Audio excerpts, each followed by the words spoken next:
ayat 21 hingga ayatnya yang ke-33 dengan tema kasih setia Tuhan tak berkesudahan. Silakan jemaat Tuhan.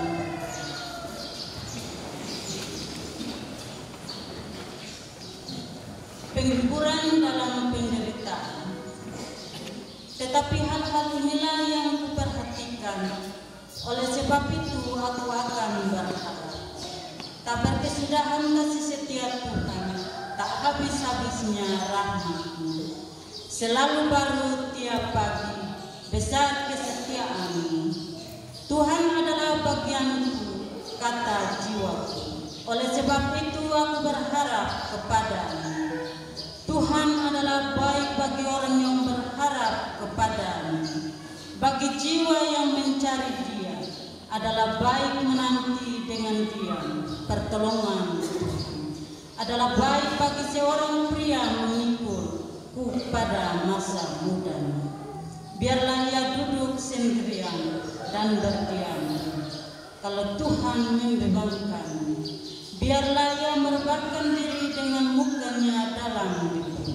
Mungkin ada harapan. Biarlah ia memberikan pipi kepada yang menamparnya.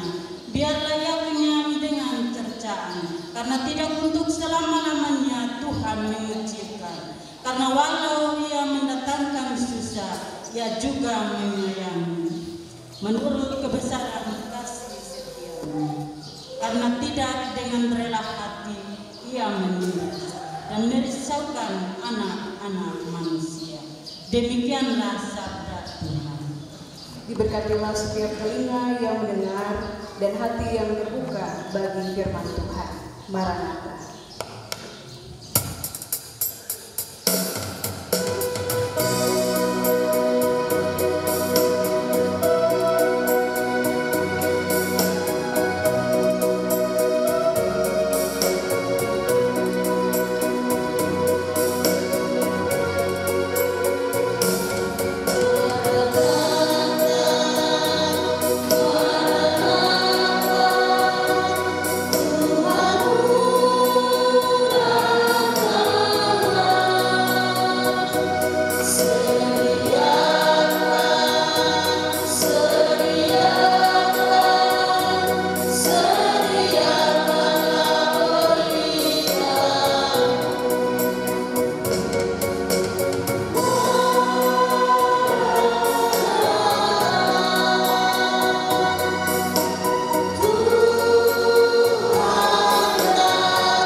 Baik, salam. Sekali lagi salam. Terima kasih Bapak, Mama, anak-anak, Nyong dan Nona jemaat Istana Kasih Kalaka. Sesuai dengan apa yang telah disampaikan bahwa hari ini tema pemberitaan firman Tuhan ialah kasih setia Tuhan yang tidak berkesudahan. Kekasih-kekasih Tuhan, kalau kita mau jujur ya Bapak Mama, kalau mau jujur, seberapa banyak kita sering baca kitab ratapan? Kalau dibandingkan dengan kitab Injil, lebih sering mana Bapak Mama baca kitab Injil kah atau kitab ratapan? Kitab Injil ya Bapak Mama, karena kebanyakan orang suka dengan kabar baik. Kebanyakan orang suka dengan kabar baik daripada kita mendengarkan atau membaca sesuatu yang penuh dengan keluh kesah, apalagi dengan ratapan. Nah, Bapak Mama kekasih-kekasih Tuhan, namun hari ini dalam perayaan Idul Adha yang kedua, kita dihantar untuk juga melihat bahwa salah satu sisi kehidupan manusia tidak hanya isi dengan sukacita, tetapi juga ada tangisan, ada ratapan.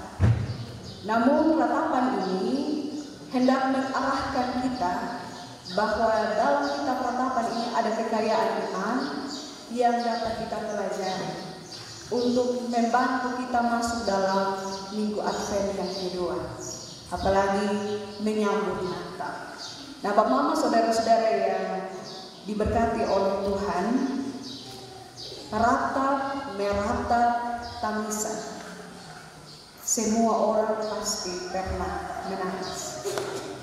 Dari kecil, bahasa tangisan pertama yang keluar Bapak Mama sebelum ketemu bisa bicara, hal yang paling pertama anak-anak baru lahir, kalau tidak dengan tangisan, pasti bidan, perawat tuh akan tanya kenapa harus menangis bro.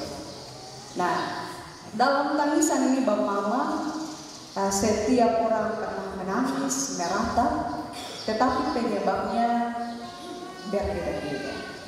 Ada yang menangisi hal yang sama, tetapi ada pula yang menangisi hal yang berbeda. Nah, dalam bacaan ini Bapak Mama, latar belakang mengapa ada ratapan dikisahkan dalam tradisi penulisan kitab bahwa penyairnya kurang lebih dikisahkan Nabi Yeremia menangisi tentang kehancuran kota Yerusalem yang diporak-porandakan oleh tentara-tentara Babel. Nah, Bapak Mama, seperti kita tahu bersama, ataupun ini menjadi informasi bagi kita bahwa kebanggaan orang-orang Yehuda, kebanggaan orang-orang Israel ada 3 hal. Yang pertama, kota Yerusalem. Sejak awal dari masa Raja Daud, ibu kota dipindahkan ke Yerusalem. Yerusalem menjadi pusat kejayaan, pusat pemerintahan. Jadi orang mau bilang kalau sekarang itu tempat metropolitan, segala sesuatu ada di Yerusalem. Kebanggaan orang-orang Yehuda adalah Yerusalem. Kemudian kebanggaan orang Yehuda yang kedua adalah Bait Allah. Kalau kita baca cerita Alkitab, kita tahu bahwa Bait Allah ini dibangun dengan segala sesuatu yang terbaik. Emas yang terbaik, perak terbaik, kayu terbaik ada di sana. Jadi semua yang terbaik bertemu dengan ahli terbaik untuk bangun Bait Allah, maka jadilah mahakota. Jadi Bait Allah merupakan kebanggaan orang-orang Yehuda. Kemudian hal yang ketiga adalah tanah perjanjian. Kita tahu cerita bahwa setelah bangsa Israel keluar dari Mesir, mereka menempuh perjalanan dan pergumulan panjang untuk sampai ke tanah Kanaan. Jadi ini 3 kebanggaan orang-orang Yehuda. Namun Bapak Mama, sesuatu yang dibanggakan dengan tinggi, diberikan penghargaan yang sangat tinggi, hilang, lenyap, hancur, porak-poranda. Tidak ada yang tersisa. Kebanggaan-kebanggaan kita, kota yang besar, Bait Allah yang megah, tanah perjanjian yang sudah diberitakan bahwa itu milik mereka, diambil alih. Yang mereka banggakan sudah tidak ada lagi. Bahkan mereka menyaksikan bagaimana kebanggaan-kebanggaan mereka itu hancur. Tidak hanya hal-hal fisik Bapak Mama, tetapi juga digambarkan bahwa anak-anak biasanya pada masa kecil mereka berlari-lari, bermain-main. Tetapi pada masa itu Bapak Mama, anak-anak kecil dipaksa untuk kerja, orang-orang muda dipaksa untuk pikul batu kilangan yang besar-besar, perempuan, anak gadis dilecehkan, diperkosa, orang-orang tua yang biasa dihormati, dihargai, dilecehkan mereka. Tidak ada kebanggaan lagi. Kalau kau melihat rumah rusak, tapi kalau orang masih baik, tentu kau masih bisa tarik nafas Bapak Mama. Tapi pada saat itu rumah, tempat tinggal mereka hancur, orang-orang mereka pun juga dijajah. Nah ini Bapak Mama, mereka menyaksikan hal-hal yang menyakiti hati mereka. Pemimpin-pemimpin terbaik, orang-orang yang masih bisa bekerja diangkat, dibawa ke Babel. Yang tersisa orang-orang lansia, anak-anak, mereka hidup mereka tinggal di Yerusalem. Dan ini awal kehancuran mereka, Bapak Mama. Dan Yeremia menyaksikan bahwa ini baru permulaan. Diceritakan bahwa nanti mereka ada 70 tahun berbunuh, waktu yang panjang. Jadi di awal penderitaan, di awal kehancuran, Yeremia lihat bahwa kalau ketemu kasih harapan, ada harapan. Tapi kalau umat tanya sampai kapan? 70 tahun, waktu yang terlalu panjang. Mau bikin apa? Apakah kalau baik Allah tidak ada, Tuhan pun tidak ada? Apakah Yerusalem, ketika Yerusalem hancur, orang-orang yang terbaik dibawa kembali ke Babel, yang tersisa orang-orang yang tidak bisa bekerja lagi? Lansia dari dikatakan, orang-orang yang tidak belum bisa melakukan, anak-anak kecil, yang tersisa yang tidak sesuai standar kita. Dan pada saat seperti ini, Yeremia berusaha untuk menemukan kembali apa yang bisa mendorong dirinya dan juga umat Tuhan pada waktu itu untuk tetap bertahan. Jadi kekayaan yang bisa kita lihat dari bacaan ini, Bapak Mama, ada ratapan, tetapi juga ada harapan. Meratap tetapi tetap berharap. Jadi menangis, meratap itu manusiawi. Kadang kita dalam budaya patriarki kita bilang jangan menangis. Kalau menangis itu tidak jantan. Anak laki-laki jangan menangis. Biasa nona saja, kalau menangis apa-apa dia perempuan. Tapi di sini digambarkan bahwa laki-laki pun bisa meratap, laki-laki pun bisa menangis. Tapi setelah itu bangun harapan. Jangan galau-galau terus, anak-anak muda bilang. Harus move on, keluar dari ratapan. Ada saat kita menangis, tapi ada saat kita harus bangun, membangun harapan untuk maju. Nah, Bapak Mama kasih Tuhan, kurang lebih ini latar belakang yang terjadi pada saat itu. Kira-kira apa yang menjadi kekayaan harta rohani bagi kita yang dengar pada zaman sekarang?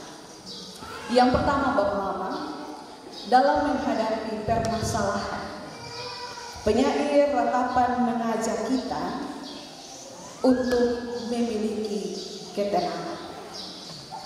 Ketika ada permasalahan, jangan panik, jangan bersikap gegabah. Tapi penyair mengajar kita dalam ayat yang ke-26 adalah baik menanti dengan diam pertolongan Tuhan. Adalah baik menanti dengan diam pertolongan Tuhan. Di sini yang berguna adalah tenang, diam, harap diam atau harap tenang. Ketika ada permasalahan, jangan panik. Tenangkan hati. Ketika hati tenang, kita memiliki kepekaan untuk berpikir. Tapi kalau masalah datang dan kita tidak tenang, Bapak Mama, mau pikir ame jalan keluar, hari-hari bisa kita dapat. Tapi kalau kita tenang, Tuhan beri kita hikmat untuk memikirkan jalan keluar. Apa yang diperbuat selama berdiam diri? Apa yang diperbuat selama kita ada dalam sikap diam dan tenang? Di sini penyair mengatakan dengan berdiam diri kita bisa mengingat kembali. Ingat kembali apa? Ingat kembali tentang masa lalu.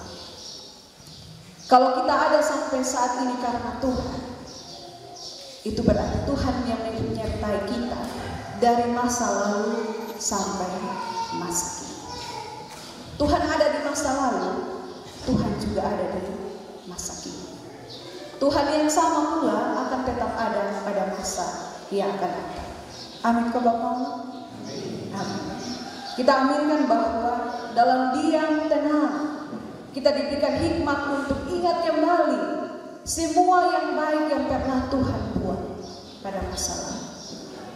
Ingat kembali dalam tapak mundur perjalanan kehidupan rumah tangga kita, dalam tapak mundur perjalanan berusaha kita, dalam jatuh bangun kita Tuhan ada, dalam susah kita Tuhan ada, apalagi dalam senang, itu karena Tuhan. Jadi dalam jatuh bangun kita Tuhan ada, tapi dalam senang kita juga jangan lupa itu karena Tuhan. Kemudian Bapak Mama kekasih Tuhan, setelah kita diam tenang, mengingat kembali, kemudian berusaha untuk menemukan jalan keluar. Dalam diam tenang, mengingat kembali, Yeremia ajak kita untuk ubah cara pandang.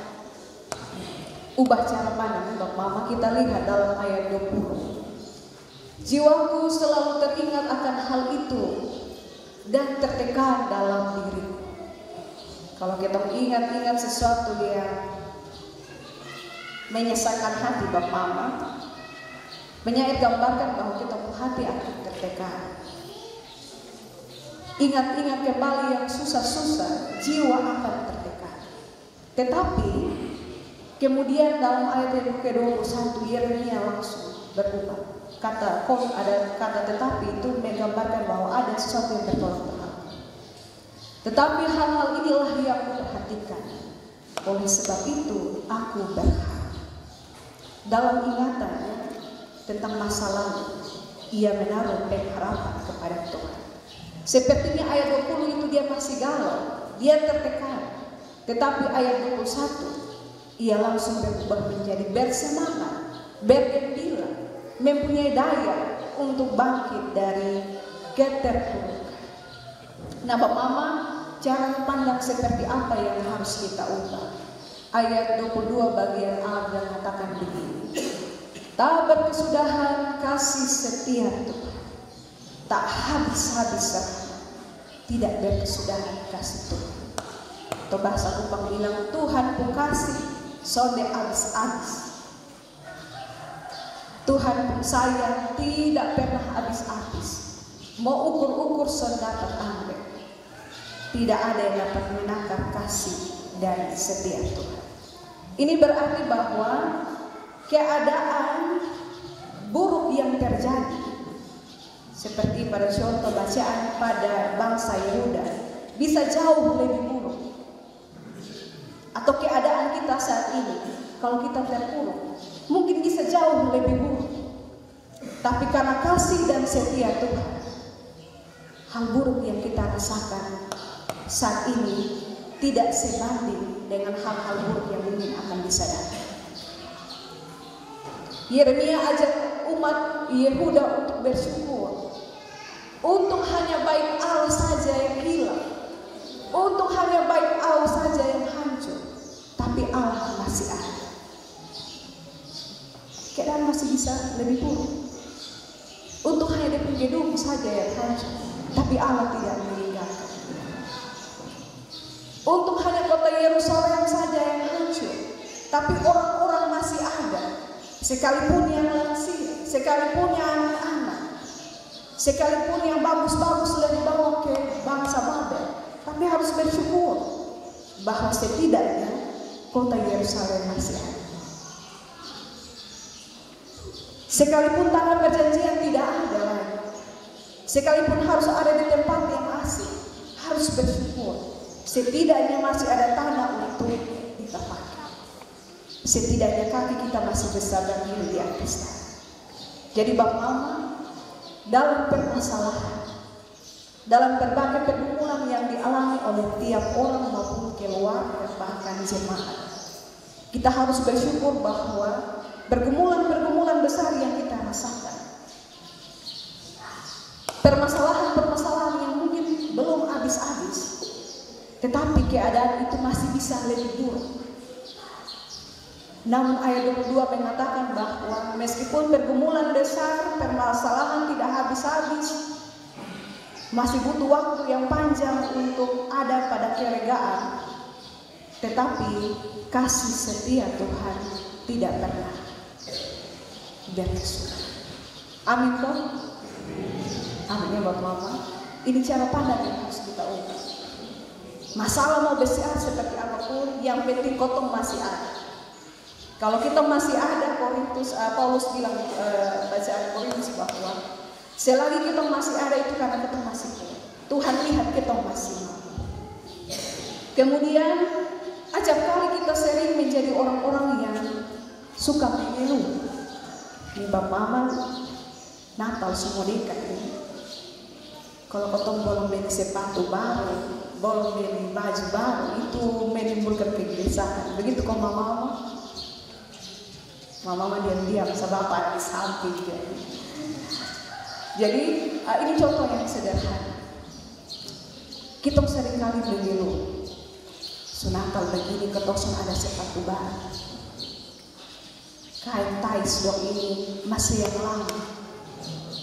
Tapi pernahkah kita berpikir, baik kita masih ada sepatu, orang lain tidak ada kaki, Bapak Mama? Kita harus bersyukur bahwa sepatu yang kita pakai, kita masih bisa jalan tok-tok-tokak. Orang lain tidak ada kaki. Kita harus bersyukur untuk kebaikan Tuhan itu. Kemudian Bapak Mama, dalam pengeluhan kita sering membandingkan orang lain pun hidup jauh lebih baik daripada kita. Coba beta itu waktu di sana, coba beta pun suami yang itu, atau bapak yang ini mungkin keadaan kami tidak seperti sekarang. Tapi Yeremia mau ajar melihat bahwa seburuk apapun keadaan kita saat ini, Bapak Mama, masih ada orang lain yang jauh lebih buruk.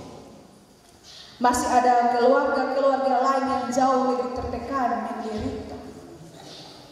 Nah, ini perlu kita lihat. Kenyataan bahwa Tuhan masih menyisahkan, masih memberikan alasan bagi kita untuk mengucap syukur. Apapun keadaan kita, berusaha untuk bisa mengucap syukur. Kemudian cara pandang yang berikut Bapak Mama, ialah kebaikan Allah tidak akan pernah berhenti. Ayat 22 sampai ayat 23. Masalah boleh ada, tetapi kebaikan Allah tidak pernah berhenti dalam hidup kita. Masalah boleh datang sini berganti, tapi kebaikan Tuhan itu juga selalu baru setiap hari. Ini pengharapan bagi orang-orang yang percaya kepada Tuhan. Jadi di sini penyair menunjukkan ada 3 kata: kasih setia, rahmat, dan kesetiaan. 3 kata ini menjadi rujukan untuk melihat kebaikan-kebaikan yang ada. Seperti tadi ungkapan yang disampaikan di awal ibadah. Kita melihat, mencoba menemukan kebaikan-kebaikan Allah. 3 kata, kasih setia, rahmat, dan kesetiaan, jadi jaminan bagi kita, jadi jaminan bagi umat-umat yang berpengharapan bahwa kesetiaan kepada Tuhan jadi sauh yang sangat kuat bagi pengharapan kita. Kebaikan Allah ini tidak dapat terukur oleh apapun, selalu baru setiap waktu. Jadi di sini ada 2 kata Bapak Mama yang kita melihat mungkin berbeda. Terus menerus ada, tapi selalu baru. Terus ada, tapi selalu baru. Ini tidak jatuh sama seperti kalau ketemu di rumah Mama, contohnya. Karena anggota keluarga banyak, dan supaya saudara repot-repot selama masa Natal 24, 25, 26, maka tanggal 23 Mama mulai memasak di rumah. Tapi Mama masak cukup kuat memang. Masak nasi 10 kilo. Kemudian masak rendang ini kali ada 10 kilo juga. Supaya 24, 25, 26 tidak usah memasak. Memang terus ada. Itu makanan terus ada selama 3 hari. Tapi tidak baru. Istilah orang bilang tidak fresh from the oven. Jadi makanan memang ada, tapi dia sudah makanan baru, makanan kemarin ya, mungkin kalau tambah terus di kuah atau kas panas terus. Jadi ini kata yang berbeda. Jadi penyair mau ajak kita bahwa terus menerus ada, tetapi selalu baru. Itu kasih Tuhan. Kalau kita masakan di rumah memang terus ada, tapi selalu baru atau tidak. Itu sedikit perbedaan. Kemudian Mama kita lihat cara pandang yang berikut. Penyair mengarahkan kita untuk lihat bahwa dalam ayat yang 24 mengatakan Tuhan adalah bagian. Tuhan adalah bagian. Yeremia mau membedakan bahwa ada perbedaan antara pemberian yang selama ini kita dapat. Kesehatan, kesuksesan, umur panjang, itu adalah pemberian dari Tuhan.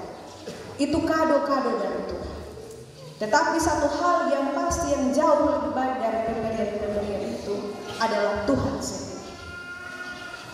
Semoga Bapak bisa mengerti ya. Kalau kesehatan, umur panjang, kesuksesan, pendidikan itu adalah kado yang diberikan oleh Tuhan bagi orang-orang yang benar berharapan kepada Dia.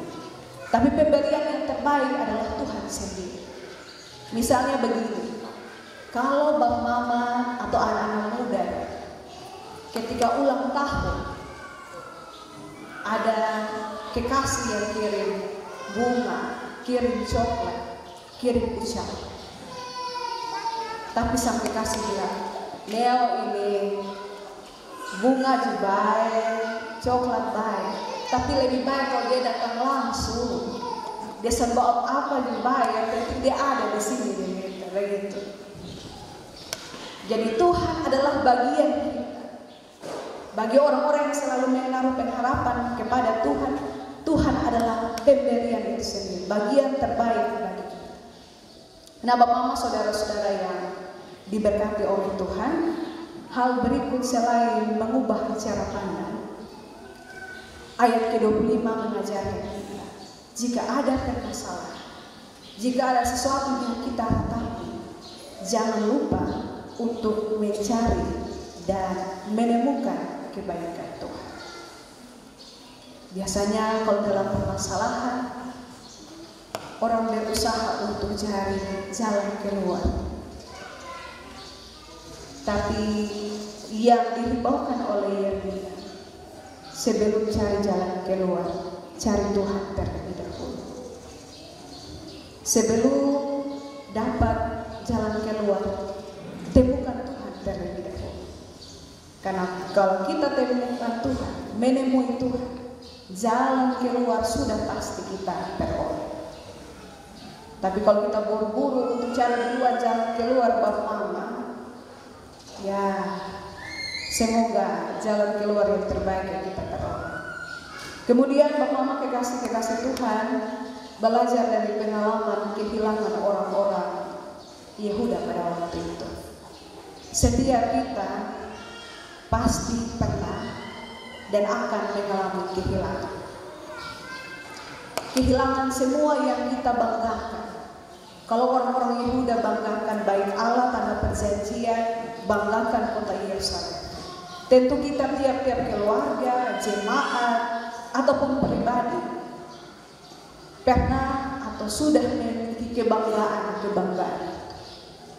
Namun perlu ingat Bapak Mama, segala sesuatu yang kita banggakan pasti akan hilang, pasti akan meninggalkan kita. Orang yang kita kasihi, cintai sekalipun, satu waktu dia pasti akan meninggalkan kita. Entah karena sakit, entah juga karena kematian, kita pasti akan ada pada titik terpisah, ditinggalkan dan meninggalkan. Namun dalam pengalaman ini Bapak Mama, dalam pengalaman kehilangan, kita pasti ada dalam keadaan sakit. Sungguh sedih ketika kita ditinggalkan, atau sungguh sedih ketika kita meninggalkan. Tetapi satu yang pasti Bapak Mama, bahwa suami atau istri anak-anak kita pun, pasangan yang kita banggakan, pekerjaan-pekerjaan yang kita banggakan, suatu saat pasti akan hilang, kita tinggalkan, meninggalkan. Tapi percaya bahwa satu yang tidak akan pernah hilang dari kita, yaitu kasih setia Tuhan. Kasih setia Tuhan menjadi satu pengharapan kita, kekuatan kita, tempat bagi kita untuk berdiri. Kemudian Tuhan pasti mengajar dan menghajar orang-orang yang Dia kasihi. Ketika kita berhadapan dengan murka Tuhan, itu sebenarnya Tuhan mau mengajar kita untuk melihat bahwa ada sesuatu yang salah. Kejatuhan bangsa Yehuda karena mereka meninggalkan Allah. Ketika sudah ada di zona nyaman mereka melupakan Tuhan. Karena itu pembuangan ke Babel merupakan cara Tuhan untuk menegur mereka. Kalau bapak dan mama di rumah anak-anak salah, tidak hanya ajar, tapi mungkin juga hajar mereka. Tapi hajar dalam kasih. Demikian juga kehidupan rohani kita bapak mama. Ketika kita salah, Tuhan pasti mengajar dan juga menghajar kita. Terimalah semua yang Tuhan beri untuk mengarahkan kita menjadi jauh lebih baik. Kemudian hal yang terakhir Bang Mama, pemulihan pasti ada. Badai pasti berlalu. Permasalahan pasti selesai. Tidak ada orang yang hidup di dunia ini masalah terus. Tidak ada orang yang hidup dalam dunia menderita terus. Dalam penderitaan Tuhan kasih kelegaan. Dalam permasalahan Tuhan hantar kita untuk menemukan solusi. Hanya permasalahan, maukah kita datang dekat-dekat kepada Tuhan atau tidak? Dekat dengan Tuhan bukan berarti kita bebas masalah. Dekat dengan Tuhan bukan berarti rumah tangga kita, pendidikan kita, usaha kita tidak pernah jatuh bangun. Selalu ada jatuh bangun. Itu baru kehidupan. Hanya orang mati saja yang tidak pernah mengalami penderitaan. Jadi selama masih ada penderitaan, permasalahan, itu tanda bahwa kita hidup. Dan percaya bahwa Tuhan yang kita imani pun Tuhan yang hidup. Nah Bapak Mama saudara-saudara yang diberkati oleh Tuhan, tidak ada pilihan iman yang lain selain mengikuti apa yang Tuhan rancangkan dalam kehidupan kita. Seringkali penderitaan merupakan jembatan bagi kita untuk ada dalam pertobatan. Namun di sisi lain, penderitaan juga mungkin bisa membawa kehancuran jika kita salah memilih jalan.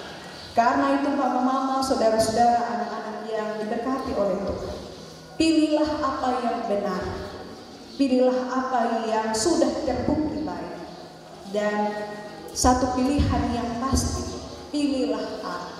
Ketika kita pilih Allah, kita berjalan pada jalan Allah, maka seperti tema pemberitaan kita, bahwa kasih setia Tuhan tidak akan pernah berkesudahan dalam kehidupan kita. Tuhan berkati kita dengan firman. Amin.